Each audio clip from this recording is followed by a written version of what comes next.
Coming up on today's episode of the Salesman podcast. And instead of focusing on negotiation or closing tactics, we need to start with the diagnosing and figure out exactly what that customer actually has pain with or actually needs to solve.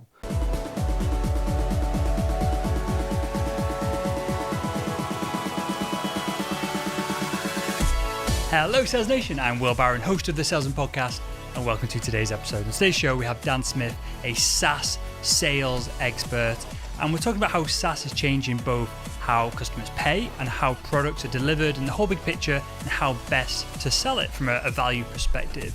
You can find out more about Dan over at winningbydesign.com. You can find everything that we talk about in today's show in the show notes over at salesman.red/175. And with that all said, let's jump into today's show. Hi, Dan, and welcome to the Salesman podcast. Thanks, Will. Great to be here. Good stuff. I'm glad to have you on, and I'm really excited to dive into the world of SaaS today. So, as I say that, I'm aware that some people might not understand software as a service versus just a SaaSy conversation, so I'll make that clear. But for the audience as a whole, there's going to be some people who are working in software sales that are unbelievably familiar with SaaS. There's going to be some people who are transitioning, or their company's transitioning from a buy once model to a SaaS model, and there's going to be people who perhaps won't be relevant to.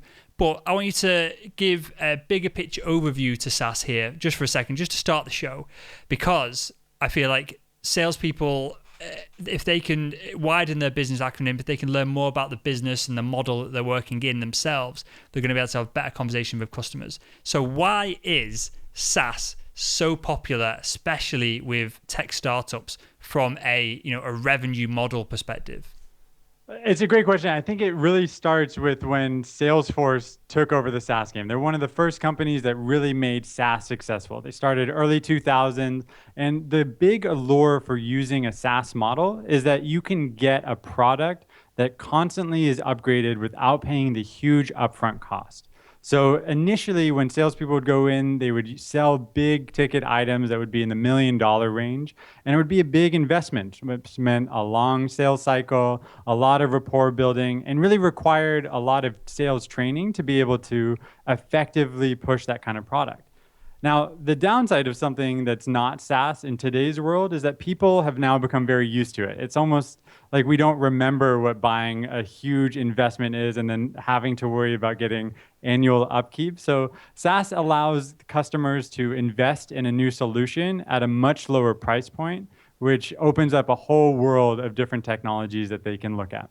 So did SaaS come along because it helps the customer, or did SaaS come along because businesses would prefer to have that flatter, more predictable revenue model? It came across because the buyers wanted a different journey. I think it's very common to see business to consumer or B2C models really leading how B2B or business to business solutions are made. So when we get very used to things like Amazon or getting something that we can buy online much easier, that we kind of expect that flow for the B2B world as well, how we evaluate software for our business. And I think how buying habits have changed has really led the importance of why SaaS has become so successful. And again, I think it's just worth emphasizing that point, and you give your answer then essentially, but did the buying the process change because of SaaS and the opportunities that was put in front of the customer in that, you could convince them that this is a better way of doing things? Or did the internet come along, unlimited information, not needing a salesperson, perhaps at the very beginning of the sales process, did that lead the way for SaaS to happen? So I think that you're right, that the internet has caused it where before salespeople were the shepherds of information. They're like, oh, I'll give you all of this information on the best technology out there, but you have to commit to doing X, Y, Z. And I think now people are so much used to actually seeing the information online or being able to see reviews or talk to peers so much easier is that the salesperson is no longer the person that's controlling the information. So what actually caused the change for people to prefer SaaS is that the technology caught up. And I don't know if it's the chicken or the egg, if it was because the technology allowed the buyers to actually want a different journey, but I'm convinced that because we were used to it in a much smaller scale for our personal purchases, that then pushed us in our business lives to choose something that was more similar, more SaaS friendly. And final question on the bigger picture overview side of things, Dan. There might not be an answer to this one, but do you feel that almost everything that is one-off big purchases now will at some point become not software as a service, but a monthly revenue model in the future? I think nearly everything will. I absolutely do. Because the value that the consumer or the buyer gets from having that subscription service is so much more valuable than investing something that you're going to have just one time that may or may not work or will quickly become outdated.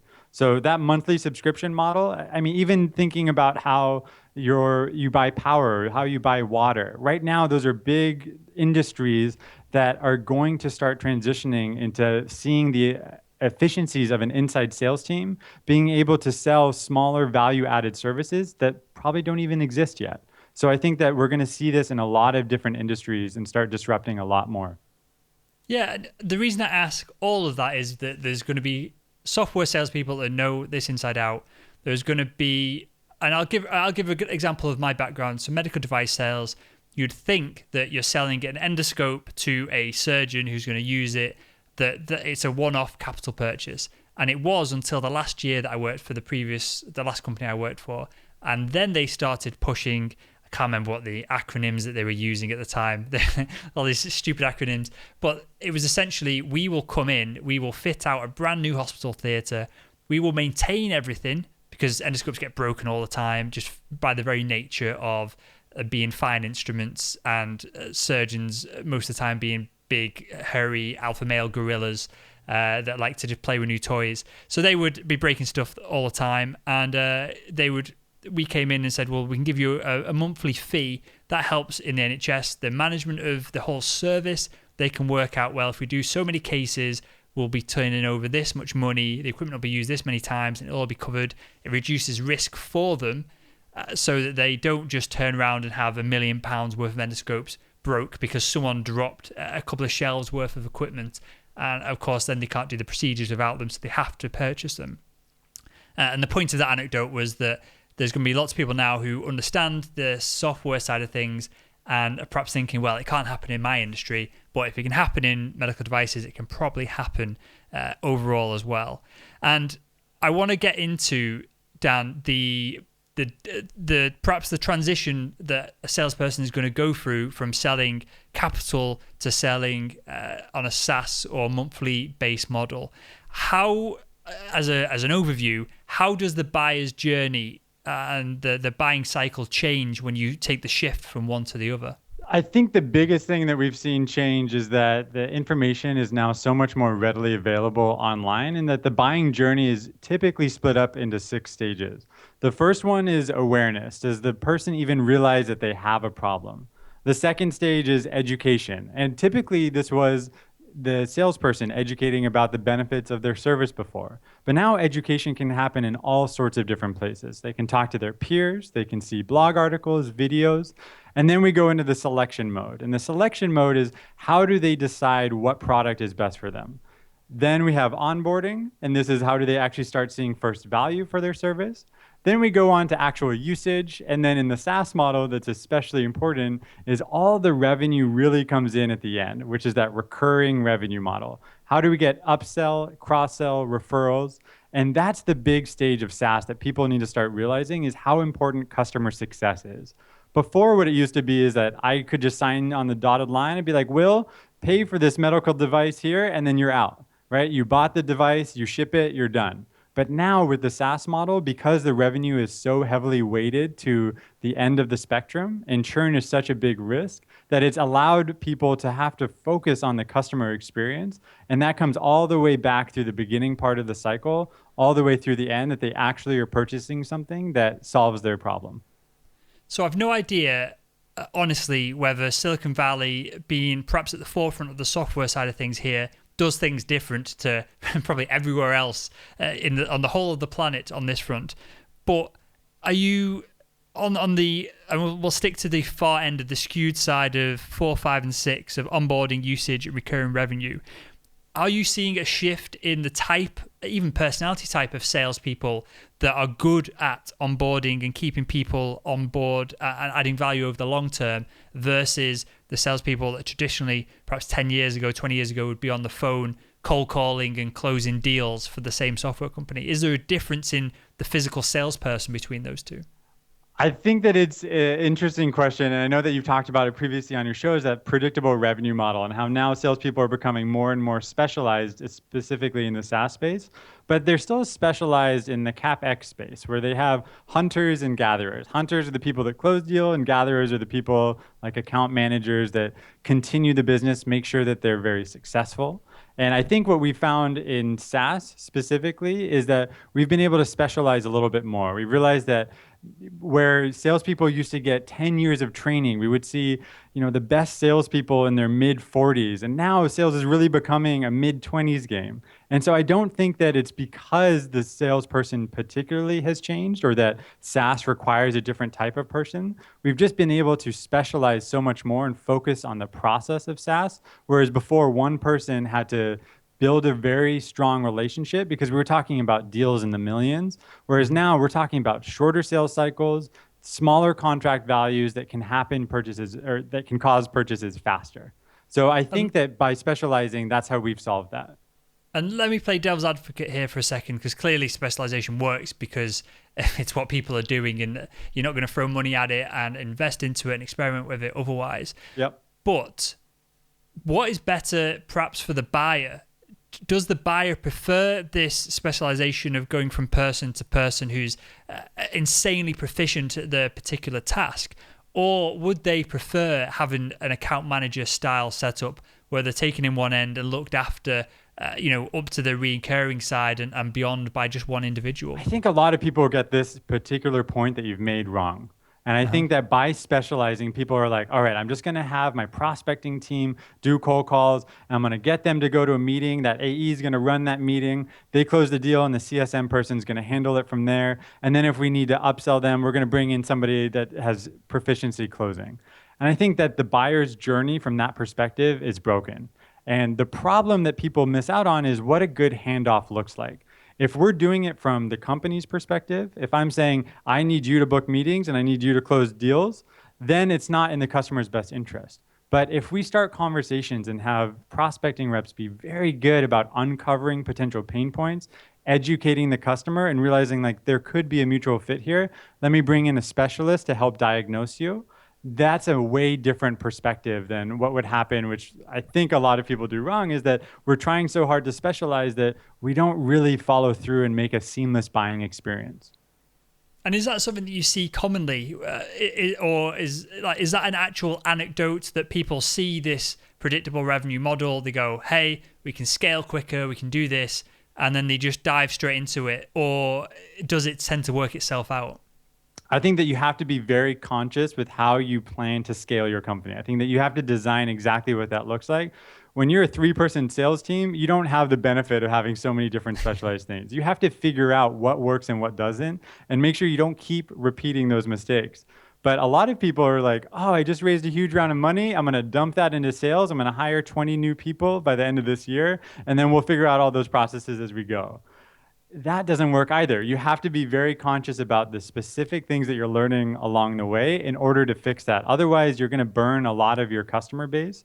A lot of people do this by sending out thousands of emails to their customers, and they don't realize that it pisses people off to get spammed emails that are faking personalization instead of actually having the prospecting rep do the old-fashioned research, figure out who's actually my target audience, see if I can provide value to them. I love that you're a proponent and a fan of that. That's really important to me. And I think sales could very easily be ruined in the next 5 years and turn into the spam that marketers are trying to get out of, that pit they're trying to get out of at the moment. And they're kind of trying to solve a problem that we as salespeople have solved decades ago by just being an actual individual person and being there for the prospects. And I think I want to move the conversation over to the stage 6, as you put it, the idea of keeping a customer on board for as long as possible, if not indefinitely. What tactics, what practical steps, what processes can the audience take away perhaps from our conversation today? What can you share with them that they can put in place that will help them keep a customer for longer, whether it be, a weekly call, whether it be asking about family and trying to just deepen that relationship? What's the best way to go about that? So this, you're gonna maybe be mad at my answer to this, but I think you have to start earlier. It's like, what is the actual problem here? How does this happen? And I think this historically has come from the old style of sales, where we have this technology is like, oh, I'm gonna hunt, I'm gonna kill, I'm gonna crush this customer, I'm gonna get them to sign on the dotted line, and then we see like always be closing. Like, how can we just get people to sign? And I think that that is the fundamental difference that will make successful companies better with the SaaS model, is that we need to focus on what does the customer actually need to get solved. And instead of focusing on negotiation or closing tactics, we need to start with the diagnosing and figure out exactly what that customer actually has pain with or actually needs to solve. Now, the expertise of a salesperson can come in and be like, we've worked with other customers that have solved it in this way. It seems like that would be a similar fit for you. What is important to you? What's going to have the biggest impact for your business? Because right now, salespeople get so happy with their solution that they want to just be like, here's features, here's benefits. Oh, you're exactly like this other customer. This is what's going to solve your problem. And then you end up bringing on bad fit customers. So what you need to do to answer your question directly, Will, is that we have to focus on, once the customer has agreed to what problem that we're going to solve together, how do we get them to first value within that 30 days? So this concept of first value is what really drives the success long term. What did the salesperson uncover at the beginning? What was that seamless handoff? And then typically the customer success person will take over and understand, all right, you came to us looking to solve this problem. Let's get that sorted for you. So that first value in the first 30 days is what a lot of SaaS companies are getting wrong. But then they complain that a year later that they're having high churn numbers. And really, churn is more of a symptom. It's not even the right way to think about it, because churn means that something happened way earlier than just calling them every month or every 3 months, or worse, 30 days before their contract is due to sign, and be like, hey, are you still happy? It's like, whoa, we have technology now. We can see what your usage is, what is benefiting you. And so the best thing that your listeners can do to start solving that retention problem and getting more upsell and cross-sell is really focusing back on the impact and the core needs of the customer that they figured out in their early conversations in the diagnosis. So I want to come back to this a second, but I want to go back to something you said then, because I'm intrigued, and this is an open forum. But why would you think that I would be mad with that answer? So one of the things that I've seen a lot is when people come and ask about sales advice, they're like, oh, my sales team is not performing, or my churn number is too high. I always hear it's like, all right, we need to have better skills for our customer success, because obviously it's the customer success team that's failing, that they're not talking to the customers appropriately. They're not selling the right benefits and features. But really, the problem starts way earlier on. And so I wanted to make sure that we framed the conversation to the early parts, because it's not really solving just what you asked for, which is like, how do I get more retention? It's going all the way back to the very early parts of the education process and diagnosing. And what happens then if I appreciate that, thank you. So you go through all the steps, everything's working fine, and you just find that the customer, after 12 months, has just outgrown the software that you're selling, if we use that example. Is it okay and is it fine as the sales professional that you just let them go? Or what can the sales professionals be doing on that front? And I'm kind of leading you towards something else here, but should the salesperson be collecting other bits of data so that they can say to the product team, hey, my customer loves it, it's doing this, it's outgrown it, but perhaps if you could put this in or implement this, we can retain them for longer. Should salespeople be doing that? I think that it's super important that salespeople sell what's on the truck, that they don't try and outsell and be like, oh, in 6 months, we're going to have this feature. It sounds like it's the right thing to do because you want to make the customer happy. But we all know products change, or it might not be the core emphasis of what our business is going after. And ultimately, if you're trying to bring on somebody who's a bad fit, they're going to do more damage to your company, trying to save them, trying to invest in that company, than it would be just to say, you know what, you're not the right fit for our company yet. Let's keep in touch. May I share valuable insights as we go and we see what's going on with the business? That would be the right way to approach it. And if after 12 months they've outgrown your solution, it's very important for the salesperson to realize that they need to keep a very good relationship with that customer, because if they burn them by trying to say, no, no, no, please, we'll cut our price in half or we'll do all these things, it does more negative damage to the brand than it would be to say, I understand where you're coming from. You're trying to solve this. Let me keep in touch with you. And if we can be a better fit for you in the future, I'll let you know. And then that way you build this strong rapport that will last year over year, instead of trying just for the short-term game of trying to just win that deal or bring it in this quarter. So I know, and what you're saying makes total sense. And if you were a business owner, this is what you'd be preaching. If you were a sales director, this is what you'd be preaching. If you're a sales manager, you might be a little bit more, well, we've got this target at the end of the quarter, guys. We need to, get your finger out, get a hustle on here. And when that gets down to the salesperson, do you find that they are inbuilt and almost groomed to just want to close a deal, just want to keep people on board, and perhaps at the cost of brand image and that thing over the longer term? Absolutely. I mean, I'm sure you've heard it too. People are always like, sales is a numbers game. I'm just going to get out there. I'm going to keep going after it and figure it out. But they don't realize that you are the brand now, that I can see you on LinkedIn. I understand who you are personally, and that will follow. So how you sell has to become the unique selling point of the sales professional. And I think that most customers or most companies are not closing more than 50% of the potential deals that come in. So they're usually losing more deals than they're winning. So how you lose a deal, you have to have the right frame of mind about how to do that.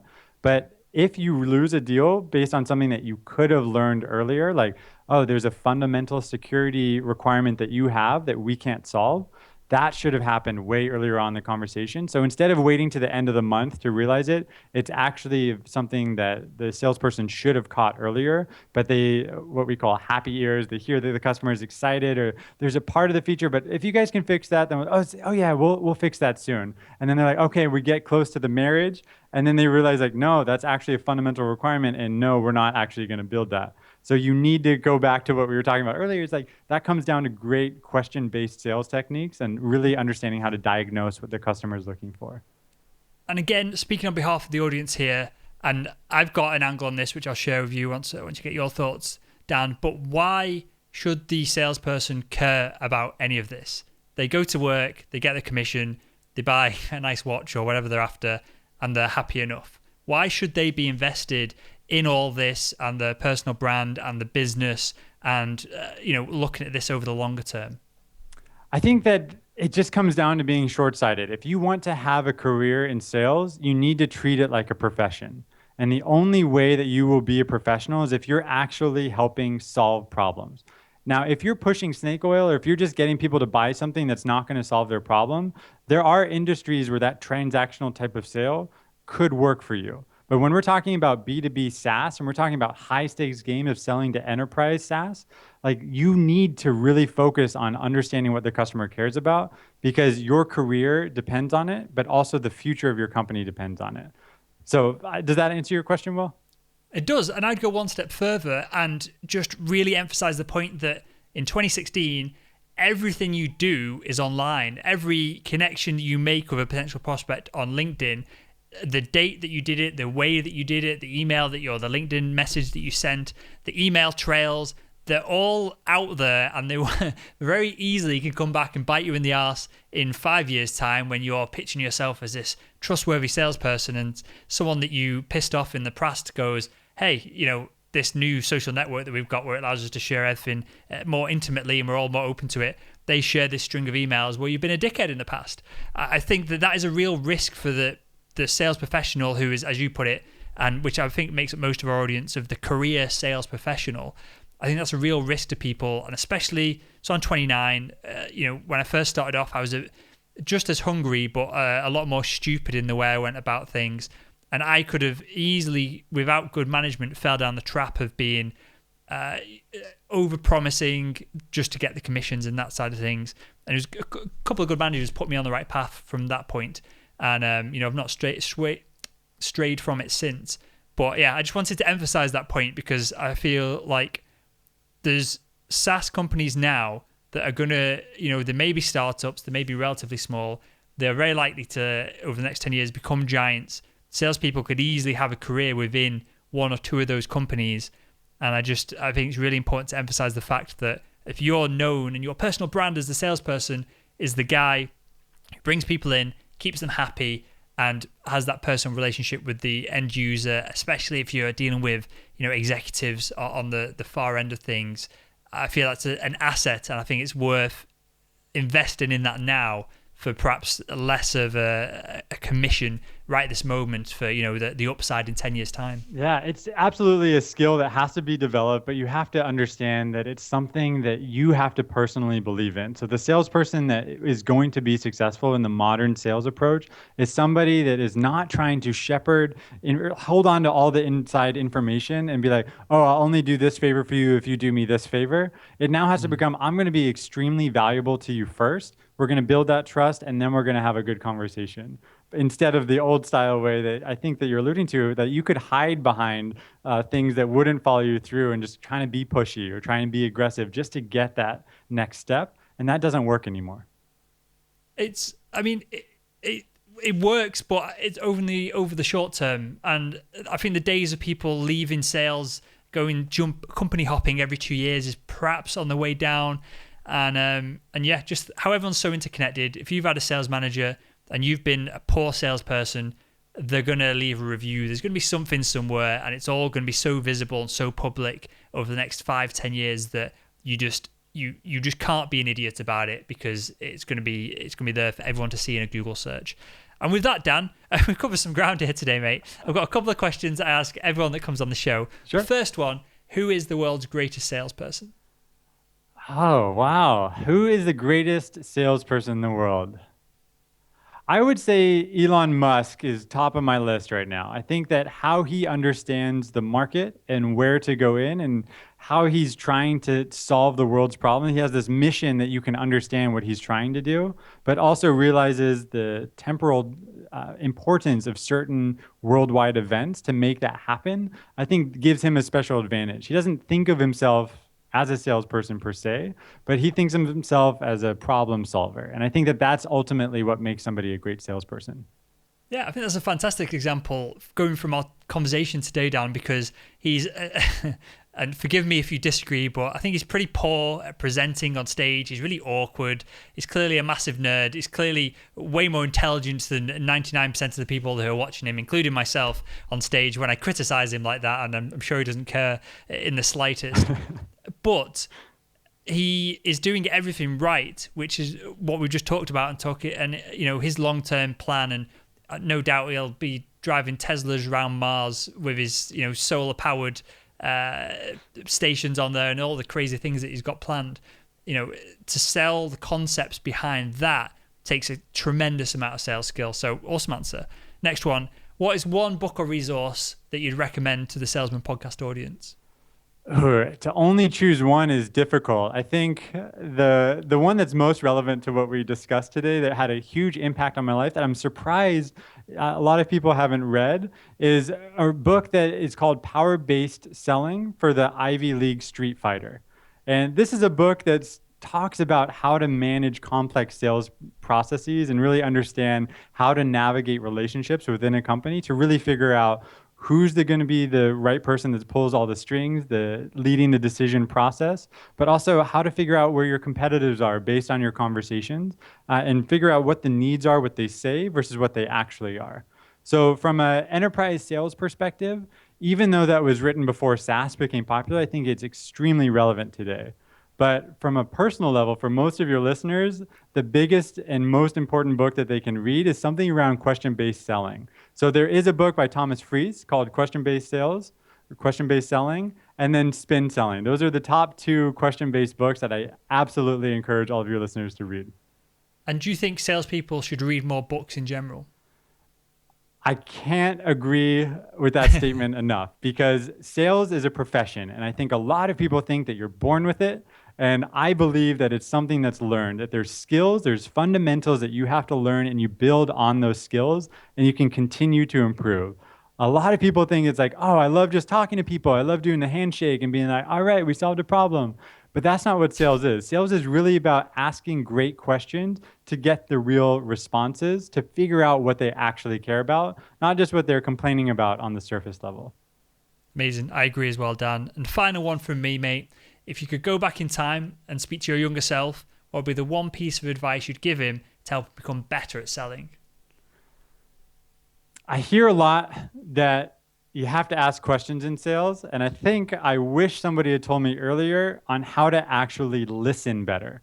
Everyone knows about active listening, but there's techniques. And I actually just read this stat this morning that when you're selling face to face, it's 7% your words and 38% your tone. And because inside sales professionals are mostly spending time on the internet or through phone sales, that it's very important to understand the word choice that you're using and the tone that you're using. But to actively listen requires another skill set. So you have to ask good questions, but then you have to listen to what the person said and use different ways to show that you're actually listening. Mirroring is a fantastic example, or changing your tone and to really show like, I understand you're speaking slower, so I'm not going to continue to speak really quickly because that makes you feel pressured. So I'm going to lower my tone when I'm talking to an executive to match and mirror what they're saying, versus if I'm talking to somebody who's really excited, it's like, hey, I'm going to be excited too. Let's do this. Let's get through it. So this is something that I've talked about on the show before as well, when we've talked about rapport building and that side of things. Something I need to work on. Are there any books you'd recommend on that front? There's a fantastic TED Talk that I actually forget the name of, but by a man named Julian, who talks about the different types of tones to approach. So when you're on the show and you're really matching through, one of the things that I encourage you to listen for is when people get excited, they obviously start talking faster. But when you're leading a conversation, if a salesperson is talking to a customer, you don't want to have a huge mismatch. You don't want to be talking at 50 words per minute and then the salesperson talking at 100 words per minute and not being able to slow down. The real difference between a good and great sales professional, and I'm sure it goes over to your interviewing, I think, which is where your question is based from, is being able to understand how to communicate in a lot of different ways to match your audience or understand what you're trying to evoke from the person you're speaking to. So I usually encourage, like, try and be about 10% faster or more excited just to keep the energy building, because usually that works well for these types of shows or for sales conversations. Amazing stuff. We'll link to that TED Talk in the show notes over at salesman.red as well. And Dan, I want to thank you, mate, and tell us a little bit more where we can find out more about you and then everything else that you're doing as well. Absolutely. So I work with a company called Winning by Design. We help build, design effective sales processes. We mostly help on the process first, understand how to scale growth, and help companies really avoid a lot of common mistakes. But the way that we do that is understand what are your big picture goals that you're trying to solve and what are the ways to scale through that. And a lot of the customers that we work with have very similar challenges around effectively communicating with their customers. And so we've modularized it and broken it down, and we understand that first of all, you have to get good at the basics of sales. And then if you're selling enterprise, it's going to be a different skill set than if you're selling small business. So that's what we help sales teams figure out what's right for them. Amazing. That's over at winningbydesign.com. Yep. And we'll link to that. Again, everything that we talked about, the books in the show notes over at salesman.red. And Dan, with that, we'll definitely have you back on to dive into this deeper. I think we've only scratched the surface of, and of course you're doing this every single day, so there's multiple layers to this that I'm not even aware of, I'm sure. So we'll have you back on to dive into it further. And with that, Dan, I want to thank you for your time, your energy, and I want to thank you for joining us on the Salesman podcast. Awesome. Thanks, Will. It was a pleasure joining you. Love the conversation. And there we have it. Thank you, Dan. Thank you for coming on today's show. I appreciate it, mate. We'll have you back on in the near future. I feel like there's a whole lot more to Dan than perhaps meets the eye with his the extensive sales knowledge he's got in this area, and it's going to become more and more important as time goes on, this realm of SaaS. If you haven't already, make sure you check out episode 174 with Gene, where we talk about, and that aired yesterday, where we talk about persuasion patterns, Tony Robbins, and a whole lot more. And with that all said, I'll speak with you all again tomorrow.